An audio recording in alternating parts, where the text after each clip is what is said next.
biz yana bir insonni hayotini saqlab qolishga muvaffaq bo'ldik. Navbatdagi bemorimiz Ezgu niyat klinikasiga murojaat qilib kelganlar juda ham og'ir holatda edilar.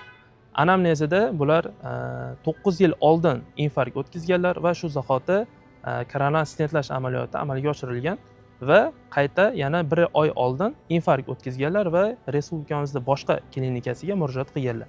U klinikada tekshiruvlardan o'tkazilib, bemor operatsiyaga noloyiq deb topilgan, chunki yurak fraksiyasi juda ham pastligi, infarkt 2 martalabdan o'tkazganligi, koronar tomirida stentlar borligi va koronar tomirlarning juda ham maydaligi tufayli ular operatsiyani bekor qilishdi. Lekin bemorimiz Ezgu niyat klinikasiga murojaat qildilar va ustozimiz Rustambaxt Yerashimov boshchiligida kardioxirurglar jamoasida qaytadan tekshiruvdan o'tdilar va operatsiyaga loyiq deb topilib, operatsiyaga tayyorlandi. Operatsiyamiz juda ham muvaffaqiyatli o'tdi. Bemorimiz ertaga Xudo xolasa uyiga javob beriladi. Video davomida bemorimizning fikrlarini eshitsangiz bo'ladi.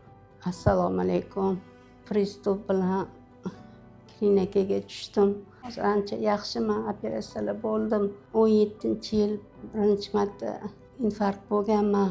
Paytda 2 ta stent qo'yishgan edi. Mana Xudoga shukr 9 yil yaxshi yurdim. Endi birdan kechasi pristup bo'lib qoldi. Reanimatsiyada 3-4 kun yotdim. Boshqa klinikaga olib o'tishdi. Bu yerda operatsiya qilamiz deyishdi. Mana Xudoga shukr. Oldingi juma bo'luvdim. Mana bu juma yaxshiman. Juda yaxshi his qilyapman o'zimni. Shu klinikadan juda minnatdorman. Ancha hayotga qaytdim. Ming qatla shukr Allohdan. Hamma doktorlardan minnatdorman. Rustamov Baxt o'g'limga juda katta rahmat aytaman. Umrlar uzoq, riqsalari baland bo'lib yursinlar.